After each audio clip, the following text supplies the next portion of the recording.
The Pulse School on RealAgriculture.com is brought to you by Saskatchewan Pulse Growers and Nodulator XL.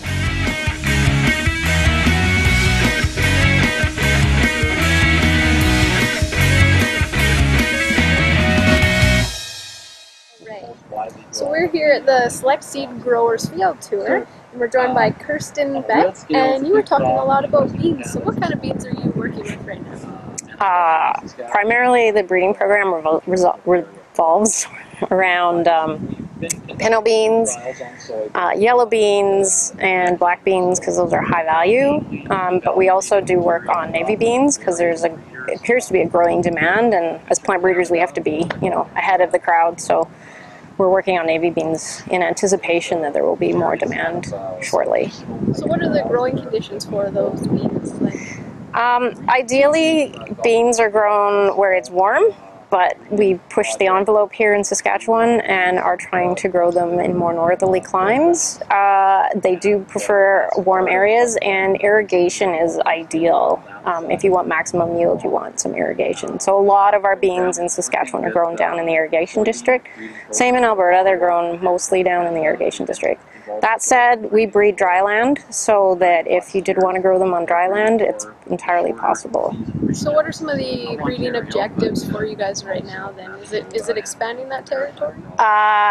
Yeah, well, the biggest breeding objective originally was, well, it's always yield, but to get yield you have to manipulate a lot of things, and one of them was adaptation. And there's been a lot of effort in making dry beans grow this far north, which involves things like turning off its photoperiod sensitivity, because if you brought beans out of Mexico and grew them here, they would flower about September 1 and then they would freeze. So we don't want that. And but that's not insurmountable, and we've managed to deal with that issue. So short season is necessary because they hate frost. And then yield and quality.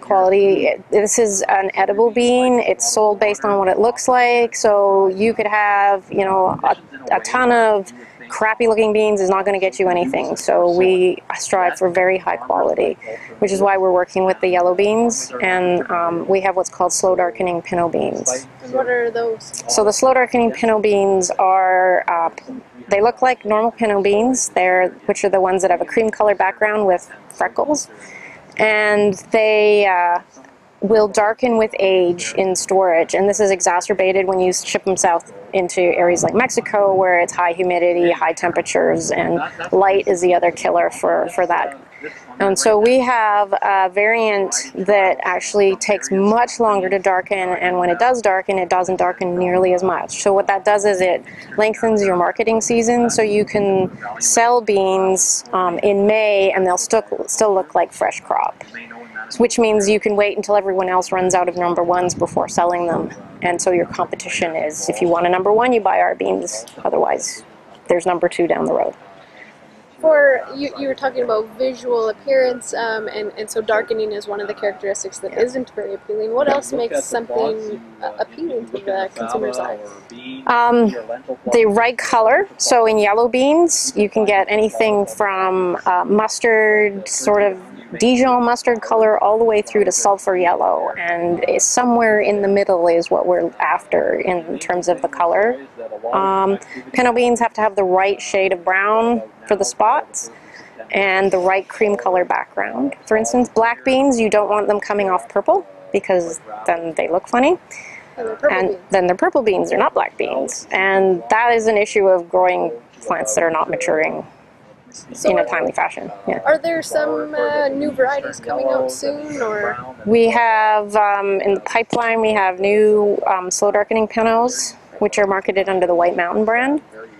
And we have a couple of new navy beans, some black beans, and a couple of specialty beans that I haven't decided if we'll release or not. They're very pretty, but there's not really a market for them yet. And it's already hard to find enough growers for the pinto beans that I'm not sure if we want to introduce something that's competing for acres.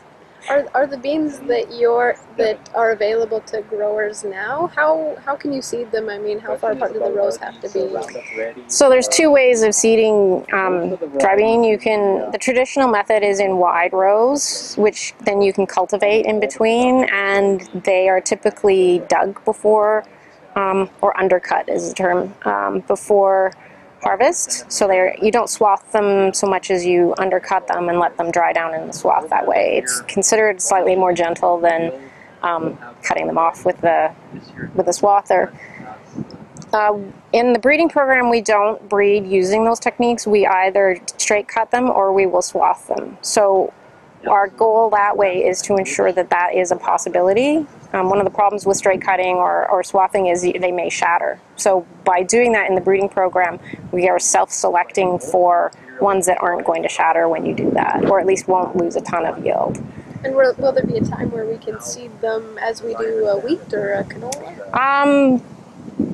You can put them in with an air seeder, just like the regular equipment. It's possible. It's not highly recommended because beans are a bit more sensitive to being banged about than they are, than say canola or wheat is. And as a result, I think there is specialty equipment out there. The most successful growers have the specialty equipment, but it's not impossible to try out of small acres, to get started in beans, and if you like it, then start investing in better equipment.